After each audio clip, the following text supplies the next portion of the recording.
Hello everyone, and welcome to the new edition of LACC Tutorial. My name is Frank Mora. I'm the director of the Kimberly Green Latin American and Caribbean Center, LACC. And today we're going to spend a few minutes talking about Central America. Central America's been in the news quite a bit. And we're going to do so by talking a little bit about this book that was published in 2007, United States and Central America, Geopolitical Realities and Regional Fragility. This book was published in 2007 by these two gentlemen that I'll introduce in a second. It's been 10, 11 years since the publication of the book, and there are things that have changed since then, and there are things that have continued in the region and in the relationship between Central America and the United States. So for that discussion, we have the two authors of this book, President Guillermo Solís, former president of Costa Rica from 2014 to 2018, and currently a distinguished visiting professor here at LACC and at FIU. And then the president of Florida International University, Dr. Mark B. Rosenberg. The two co-authors, we're going to start by talking a little bit about those areas of change and continuity in the relationship, bringing it all the way up to the present time. So, gentlemen, thank you for doing this program, doing this tutorial. Thank you very much. President Solís, why don't you tell us a little bit about taking stock of the last 10, 12 years in Central America since you both published this book. What are some of the areas of change and continuity that you've seen? Well, about continuity, one should say that the region continues to be fragile. That was one of the subtitles of the book. It continues to be subtitled in economic terms. It continues to be fragile in social terms. And whereas democracy now prevails, formal democracy in all the countries of Central America, which was not the case earlier in the except for Nicaragua, which continues to be formal democratic as well, but the democratic regimes are threatened by new challenges, including old ones like the authoritarian temptation that remains in places like Nicaragua. We've seen failures of democratic rule in Honduras. We've seen very troublesome indications that the rule of law is always at peril in Guatemala, and even democratic Costa Rica, which was one of the most stable countries in the region, is having a faltering democracy. So I think the idea that there are continuations and ruptures, both positive and negative, is quite correct as you see it. President Rosenberg, you've been working in this part of the world since the start of your career. Correct. You've seen it change a lot. You saw the civil wars up close, right? We still see the same violence, right? It's not political violence, it's criminal violence. Right.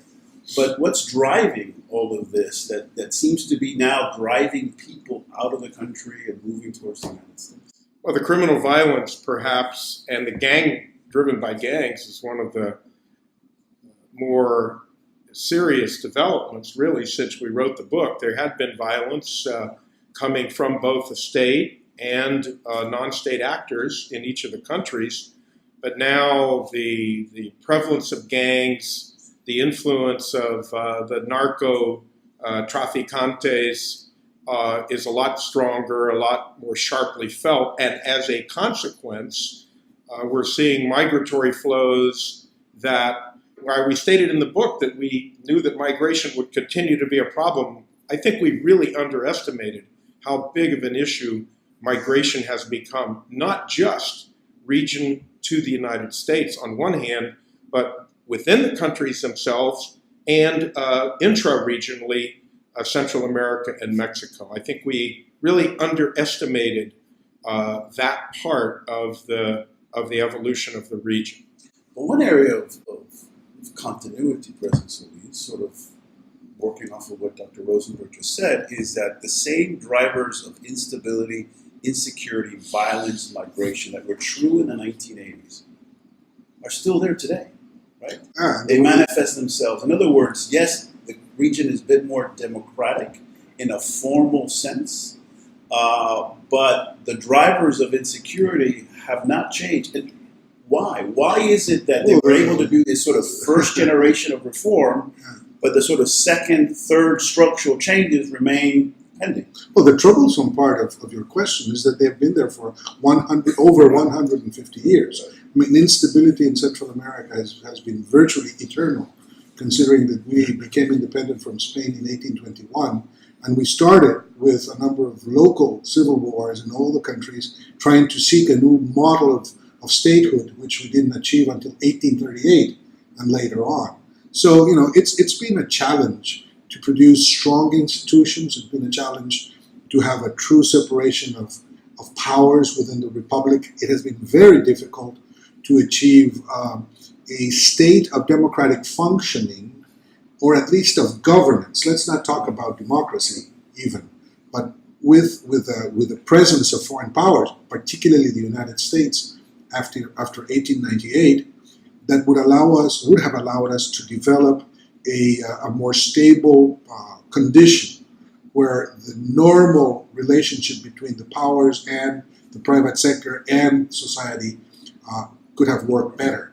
What we've seen is are republics where these relationships have been marred by violence and by exclusion. And I think those two concepts of exclusion and violence together resulted in this almost historic or structural instability that we see in the region. But let me just add something to that and see, how you would respond, President. And that is, when we wrote this book, there was more or less a functioning party system in most of the countries of the region.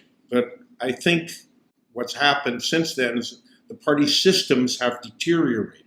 So while you generally have regions that have weak institutions anyway, the parties tended to be able to consolidate and drive some decision making and policy coherence, but the parties have deteriorated.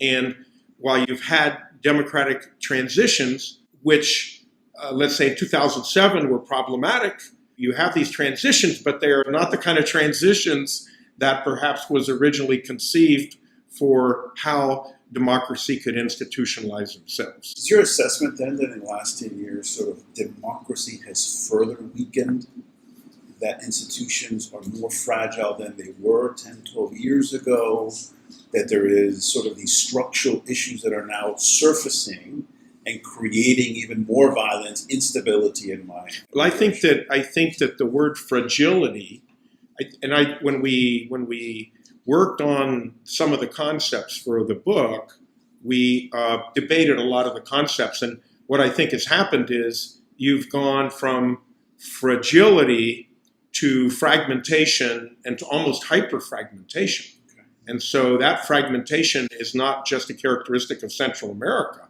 but look around the Americas, look here in the United States. In Eastern Europe. In Eastern Europe, what a great example.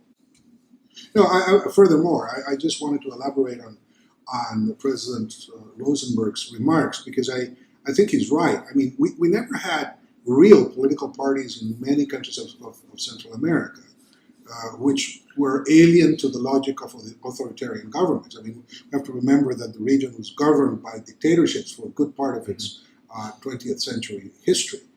But there were effectively places where there was almost perfect bipartisanship. Honduras is one of the cases. Yes. You're an expert Yes. on Honduras. Yes. Honduras was one of those cases in Yeah. which liberals and conservatives worked very well. Costa Rica was another example. Right. And I might say, in the case of Costa Rica, I myself You subverted subverted the system, destroying the bipartisanship that had prevailed for 70 years. So, so you're right. I mean, but this is a phenomenon that you see everywhere now arising, and I hasten to say that populism, quote unquote, is beginning to substitute. Well, and there's, I think, we're laughing, but let's just look at that example, your example. Who would have thought that the PLN would back out of the elections? I mean, they owned elections for what? Almost 40 years. Yeah, 60 years. 60 years. And they backed out of your election because of the overwhelming support that you had and the rejection that they were confronting.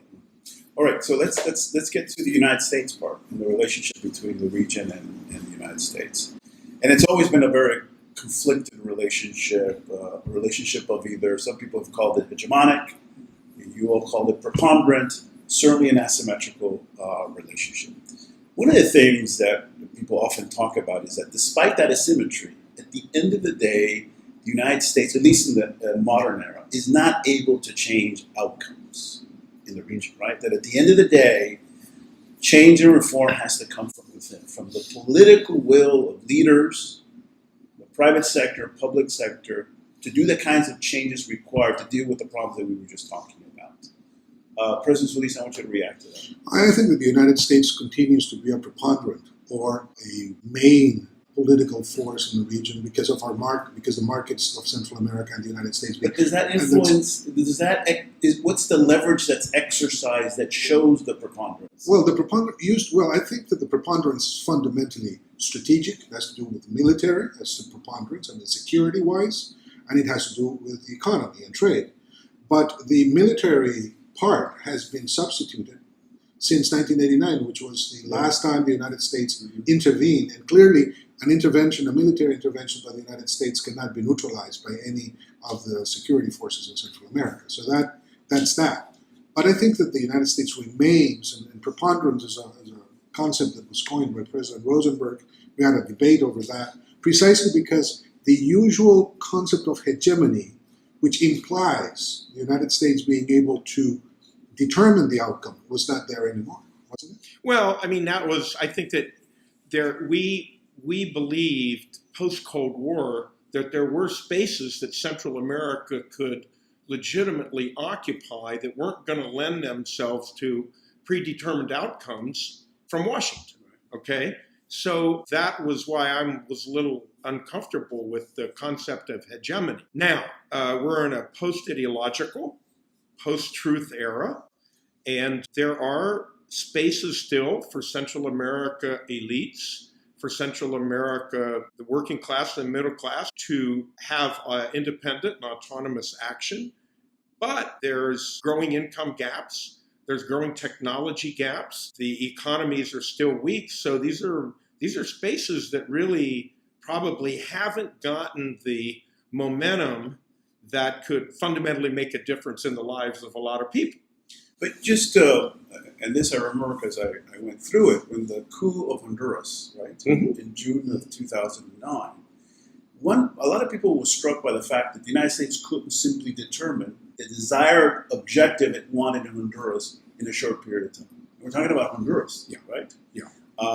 In dealing with the sort of migration and the causes for migration and the aid assistance that the United States provided during the Obama administration, a lot of money went in, and some was useful, but those leaders weren't willing to make the hard choices required to reform, right, these countries, reforms that were needed to deal with the drivers of migration and violence. And the United States couldn't exercise the leverage to do that. Right? So if that's the case, is that a relationship of preponderance? Or just an asymmetrical relationship that's clear, but that the United States is not able to use that preponderance to achieve the outcomes it desires in the region? I don't think they're conflictive. They're not contradictory terms. Okay. There is an asymmetry, and therefore the United States is preponderant.